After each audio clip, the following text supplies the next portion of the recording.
forever grateful that my mom took me to the midnight premiere of New Moon at 9 years old. What a woman. My mom wouldn't take me to the bookstore at midnight for Harry Potter. My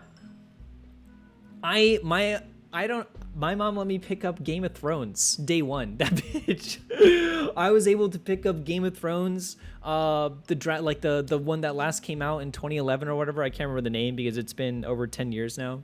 But I was able to. I still remember picking up the Game of Thrones book from Toys R Us and then reading the whole thing within a week. It was a big ass book, and then he never came out with another one ever again. At Toys R Us, yeah, kind of crazy. That was the only place that had it in stock, I think. What was at Toys R Us? Pretty strange. And we would never go to Toys R Us too, which is why it stuck out to me. We were always those people at GameStop at midnight. That's such a weird concept now. I miss it. I miss it a lot. I loved doing that. Like midnight premieres was one of my favorite things in the world because we would line up. We would go right after school too for some of these bigger releases back in like high school and stuff. And this was when Marvel was really hitting. And you also had The Hobbit. Oh shoot, there were other things too, like Man of Steel. I saw a midnight premiere of. And we would go right after school, which was at like 4. And the movie would be at like midnight, and we would get there super early and like hours and hours early, and we would just sit in line and we would play cards and we would talk to other people in line and stuff. And it was this whole cool event. I did that for Harry Potter too. That was it. The Harry Potter 7, the 2 parts there. We did it for those two. I love doing that kind of stuff. That's just way more memorable than ordering it off of Amazon and then having like a game arrive at your doorstep. The downfall was when they started moving midnight premieres back to like 8 p.m. that night. I hate that. I actually, if I'm remembering correctly, it might have a little bit to do with it might have a little bit to do with the Batman shooting. I don't know if y'all remember that, but a theater got shot up when The Dark Knight or something came out. I really don't remember that well, but I remember that I think that might have had some kind of impact. I could be wrong now. Yeah, now everything opens on Thursdays. I vaguely remember that. I could be really wrong there, but yeah, then they move it back to 8 p.m. and that theater is right down the street from my house. What? That's kind of crazy. That's actually really crazy. That might actually, I don't know. That might just be why you can't really dress up as much anymore or have bags. It definitely had an impact though. One time I was at GameStop to get like maybe the Wii or the new PlayStation at midnight, and these guys tried to rob it. What? Speaking of all this stuff that has nothing to do with anything, original Dumbledore actor's son doesn't see need for Harry Potter TV reboot. I don't understand. I'd probably wind up like Injustice Superman. I can just kill the terrorists. Literally no one can stop me.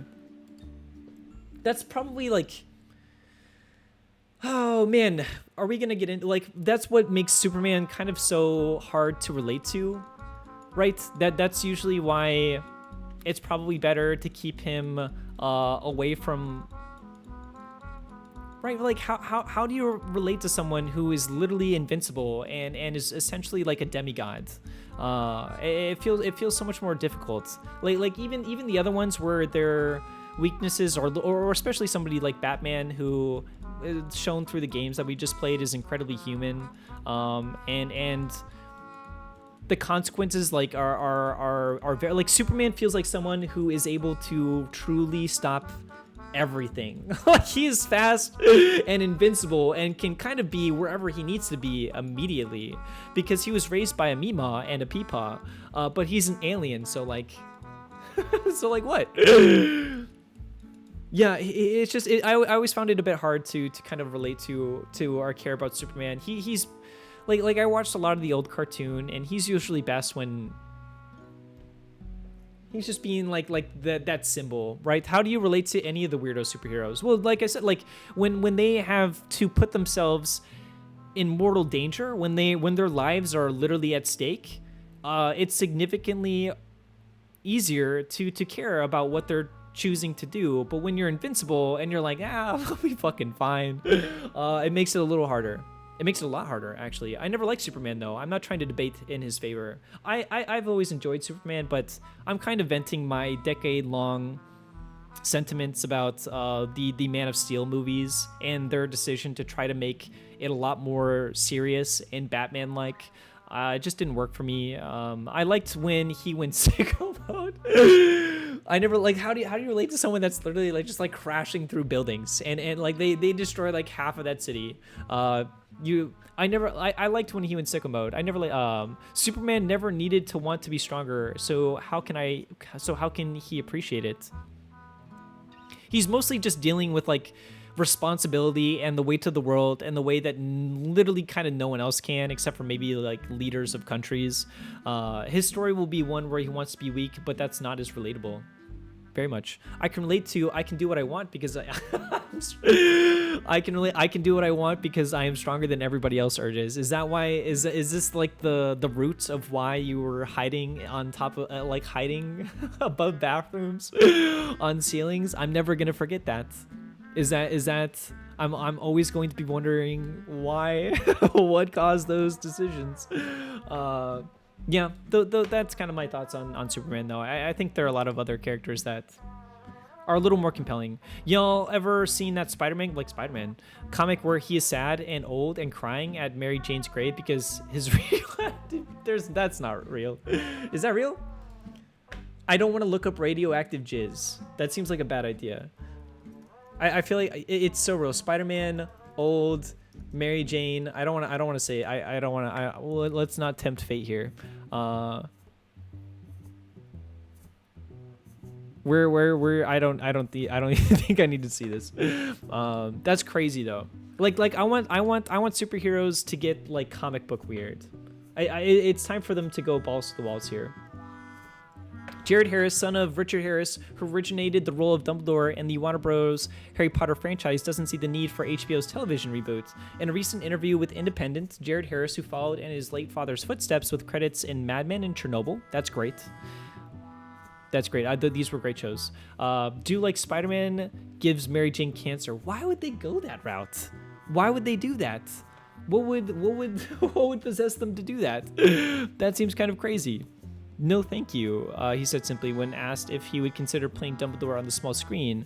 The twice Oscar-nominated Richard played Dumbledore in the first two movies prior to his death in 2002, which he continued, also, I mean, why do it? I don't understand. The films were fantastic. Leave them alone. At the same time, the Crown actor did acknowledge that the show, which will likewise be inspired by J.K. Rowling's books of the same name, will likely contain a lot of storytelling. Okay. As TV naturally allows for more space and time with characters and plot points, yeah. As previously reported by Deadline, the HBO series due in 2026 launched a casting call. Trio of Harry Potter, okay. Looking for child actors between 9 and 11. The creative team includes Succession duo. That's cool. As writer and director, respectively. Gardner will also serve as showrunner, with both executive producing. HBO and Max Content Chairman and CEO Casey Boyce has lofty goals for the project, which he stated would run for 10 consecutive years. Oh no. Oh no. Oh no.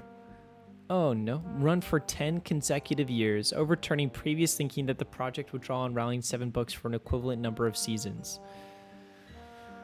Oh god. Okay, in contrast to Harris's comments, Gary Oldman, who portrayed Marmarole, said he wouldn't mind returning to the Wizarding World, saying recently, maybe in a few years, I could do Dumbledore. I would love that. But yeah, I mean, I have very low expectations for this show too.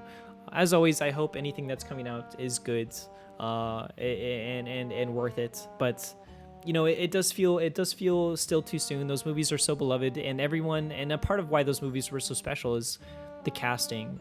Like every single person that was cast in that movie was literally perfect for their roles here. And no one has even, like, people still watch these movies yearly. I watch them yearly.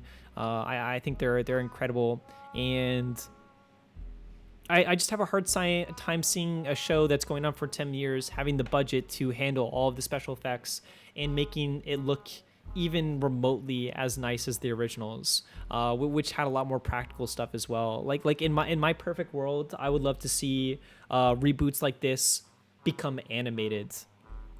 I would love to see things like this become animated so that you can have a clear line between those characters and these depictions here. You can make them a lot more interesting, energetic, and even more faithful to the designs. Yeah, and with everything with how J.K. Rowling's, it feels like the worst time to make it.